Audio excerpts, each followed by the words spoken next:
Hey everybody, Coach Toolshed here, and before we get started, I know there's a couple people that want me to talk about the Cyberpunk 2077 gameplay trailer that we saw yesterday, and I am going to be getting to that in another video, but today I want to talk about something else. I want to talk about a dirty slimeball tactic being utilized by Ubisoft and Massive Entertainment when they are trying to get pre-orders for their upcoming game, The Division 2. Now, you may remember in my last video I talked about how The Division 2 is a game that I was thinking about getting, but now I've been doing some research and I might have some reservations about it. And I've been doing some research on this topic, and let me say, what I've discovered is not good at all, and I am extremely displeased with what they're doing here. And that is coming from someone who is not really a hardcore Division fan. Now, I played the first game. I played for, a few hundred hours. I have 4 different characters. They're all maxed out. I played the game for a long time, but I never really would consider myself to be really in the community. So when I heard about this topic, I went to a couple different videos because I hadn't heard anything about it, and I was trying to get some information, and I was down in the comments, and I see people defending this tactic that I'm about to describe to you. And it's unbelievable to me how many people are just brainwashed into just going along with whatever these developers say. And it's ridiculous to see how inundated this has become in the industry, where you just have all these fans just like going after people. I've talked about this before. You have a group of people that are mad at the company for doing something that is garbage, and what I'm about to tell you is garbage. And you have a group of people that are mad about the garbage, and then you have a whole other group of people that are just upset at the people that are upset. And they have no actual point except to just be like, well, the company's got to do this, they got to do this. So this is what's going on. So if you've never played The Division is a looter game where you go around, you kill some enemies, and you get loot drops and loot drops and loot drops. And that is, once you max out your character, that's the entire loop of the game. You're just going to keep grinding the same missions, the same content over and over and over. It's a classic, just grinding looter game. It gets compared to Destiny a lot of times, and it's not a bad comparison. So if you haven't played The Division, maybe you've played Destiny. If you played both of them, you know exactly what I'm talking about. At the end of the day, all you're doing is just repeating the same stuff over and over and over, hoping to get better loot, better drops. And in The Divisions, you get a better gear score based on your drops, and you want to max out your gear score. And then once you have that maxed out, that's when you're at your peak ability, when you're all at the cap, when you get all your stuff maxed out. That's where you're trying to get to. And so when you're trying to collect loot in a game like that, and you got all these different drops that you're going to get, you're going to naturally need a big inventory space, right? If you've ever played a game like that, inventory space is a very critical part when it comes to quality of life with your games. Now, if you played the first Division at launch, you know that the inventory space was ridiculous. Like, you were constantly maxing it out. And they increased it over time. But for someone like me, who had 4 different characters, and some of those characters, they all had full inventories themselves, and then my combined inventory, which is called a stash in the game, was also maxed out. You just got to sit there and spend 30 minutes going through your stuff, seeing what you want to keep and what you want to delete, because every time you go out on a mission, you're going to get a bunch of drops, and then you got to go through and see, oh, what do I want to discard? So obviously you want to have an inventory space that is big enough where you're not constantly slamming up against the max, like, oh, I did 2 missions, now I got to go back to the base, go through my stash, unload this crap. But that's what happens in The Division, and it was really bad at launch. They did improve it over time, but now what they're doing with this new game is, oh, you'll like this. If you want to have access to an increased inventory size for your stash, you have to pre-order the game. But no. It's not just tied to a pre-order. You have to get the Ultimate Deluxe Edition, which you can get for the low price of $120 US. That's right. That's going to get you the Elite Agent Pack. Are you an Elite Division Agent? You want the Elite Division Agent Pack. And that's going to get you access to an increased stash, which they say is aimed at their most engaged, their most engaged player base. Yeah, so you're trying to suck dry the people who keep your game alive. The people that you can point to and be like, look at all the we still have active players. Here, 2 years after launch, look at how many active players we got. And then they get all the wave of good press, like, and Ubisoft is real good at this. They get this in all their games. Look at we're getting a wave right now for For Honor. Everyone's talking about, oh, look at For Honor. Look at all these concurrent players. Oh my god. Yeah, just completely ignore the fact that they just slashed the price of the game on pretty much every platform that I saw in the last month. But, don't worry about that. But, Rainbow Six Siege is having a renaissance here, year 3. You hear it over and over again with the Ubisoft games, especially. You hear it all the time. And so, you hear it with the Division now. People talk about how, the 1.8 update. Oh my god, bruh. It was amazing. And this is the sort of press you get from Ubisoft. So they know how to throw out that seed like, yeah, we got the recurring player base. So those people that they want to brag about all the time, they want to get all these big rounds of publicity going because, look at the recurring player base we got. Those are the people that they want to suck dry and charge them double the price of the game. Double the price of the game if you want to have access to that increased stash space at launch.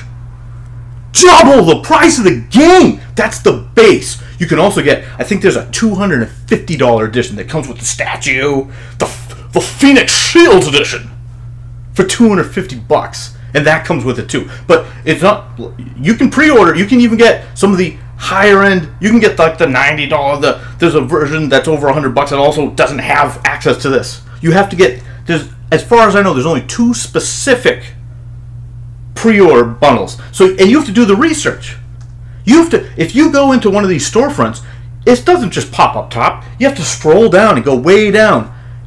Way down. You just have to read the whole paragraph before you find out, this is how I get increased inventory space. For $120 though. For their most engaged players. It's a player choice. It's an option for those who want to have that luxury. And you might say, Coach, why would you need all that inventory space? They said that they're going to provide a sufficient amount of space for most players. Yeah, for most players, but not for their most engaged players. Their whales, as it were, the people who are up front, going to be paying you $120 US. Sorry, Australia, by the way. What are you guys going to be paying? $180? $200? What are you guys going to be paying in Australia? What's the conversion rate over there? How much are they going to gouge you for? It's unbelievable. You say, Coach, why do you need all that inventory space? Well, if you've never played the Division, let me explain to you how it works. So you will get weapon drops. Off enemies, off bosses especially. And for completing different activities, you'll get different weapon drops and different armor drops. And different attachment drops for your weapons. And let me explain how all this works. So, at any given time, you will have access to 2 primary weapons that you can have and a sidearm that you can have equipped at all times. Your armor set, which isn't just armor, it's body armor, backpack, holster, gloves, knee pads, you get a mask. So it's a 6-piece armor set. It's not your classic 4-piece even.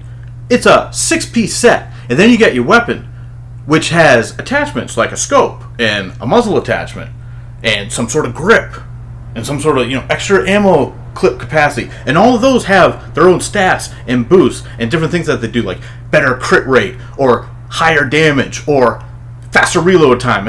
All this has different effects, and there's gear sets which all have different bonus sets, and the more pieces of gear that you wear, if you have all 6 pieces equipped, you have access to all 6 bonuses that set equips. And I think if you have 4, you get access to the whole thing, and then you can mix and match some of the other stuff.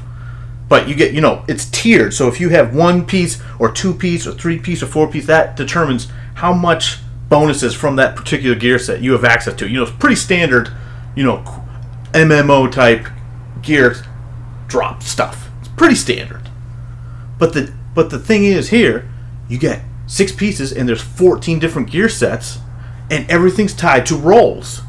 And it's not just like, how much total armor does this thing have, or what bonuses does this provide. It's also tied to your core stats, because you have a health stat, You have a DPS stat for how much damage you're doing with each weapon that you have, and then you have a tech stat or an electronic stat, which determines how much damage your different gadgets do. Like if you throw down a turret, how much damage is that turret going to do? If you throw a bomb or one of those rolling grenades that sets fire to the enemies, how much damage does that stuff do? How fast does that stuff respawn? All that stuff is tied to those scores. So not only do you have 14 different gear sets that have 6 different pieces of equipment attached to each one, you also have to worry about, what does this gear set do? Do I want to equip to have more health in this mission? Do I want to have better tech? Do I want to create my build around having the most DPS? Do I want to make a glass cannon with very low health? Or do I want to mix and match? What do I want to do? Well, you can imagine with 14 different gear sets and weapons of different classes like shotguns, LMGs, assault rifles, SMGs. You got your typical hand weapons that you get sniper rifles. So those are all different classes that you're going to want to have different weapon archetypes in, and all those have their different types of weapon subclasses inside those main classes, and all those have different attachments that do different things, and they all tie into your overall build. You can imagine that your vault space is going to store up pretty damn fast. And now if you want access to the most amount for the most engaged players, well, you can have the honor of paying them twice the amount of the game if you want to have that at launch, so you can be an elite agent. Are you kidding me? This is some of the most garbage monetization. I've seen people defending it. I've seen people telling me, well, of course they gotta charge for stuff like that. How else are they gonna make the content? The content? That's not content. That's inventory space. That's not content. That's non-content. Oh, well, how are they going to keep the servers running? Guys, do you know how much The Division made its first 5 days on sale? When it first launched, it made $330 million. And how much more money do you think it's made in the 2.5 years since then? Give me a break. With the microtransactions they added, have you seen the financial reports where the Ubisoft talks about how they're closing the gap in a good way on EA and Activision when it comes to how much percentage of their revenue is tied to microtransactions? They're not quite at the level of EA and Activision, but that's what they're shooting for. They're saying they're closing the gap in their financial reports. Oh, don't worry about that though, guys. Don't worry about that. Oh, I can't believe the Division community that is defending this. I was unaware of what's going on in the community. I'll be honest. I played the game. I go back to it from time to time. But I cannot believe the community is defending this stuff, because anyone who really plays the game knows that you have to have access to those different gear sets anyway. Because the Division, Massive, they don't care about nuking your entire build in an update. I stopped playing the game at one point because after a patch update, every single build that I had put together for hundreds of hours was just out the window, gone, done, because they decided to change one major change to the way the stats were laid out, and all of my characters just became useless. And I'm like, I'm not spending another 100 hours trying to get the right rolls, because that's what this game is. It wants you to keep playing for hundreds, maybe 1,000 hours to just try to get those top rolls. Go get those blueprints. Break down your weapons. Break down your weapons. And people say, oh, you can just break it down. Yeah, how much time do you want to spend in your inventory? How many times do you want to be slammed up against your inventory space? And for the people, I know a lot of people on my channel maybe haven't played The Division, but a lot of people on this channel have played a Bethesda game. So how would you like it if you're over encumbered and you go back to your house and you got stuff to drop off, if there was a cap to how much stuff you could even drop off, and if you couldn't drop it all off, oh well, you got to destroy it for parts, and it's useless. The exchange rate is useless to you. The exchange rate in The Division for breaking down parts is asinine. But that's all. Do with this information what you want. This to me is insane, and the people defending this are insane. You guys are brainwashed. What is wrong with you? You guys got to open your eyes. These companies make plenty of money, hundreds of millions of dollars, Just in the first couple days. Come on. They don't need this microtransaction. This isn't content. You're not paying for content there. You're paying for quality of life when you're playing the game. And anyone trying to act like storage space and stash space doesn't matter in a looter game.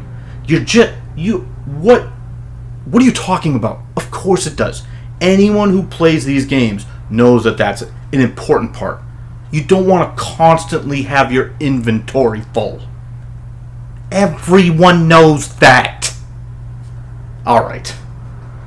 I'm Coach Toolshed. Like I said, I'll be talking about my feelings on the Cyberpunk 2077 trailer later this week. Or next week. I want to put together a long video about CD Projekt Red in general. So I'll be talking to you guys real soon. As always, you guys keep it turned to 11.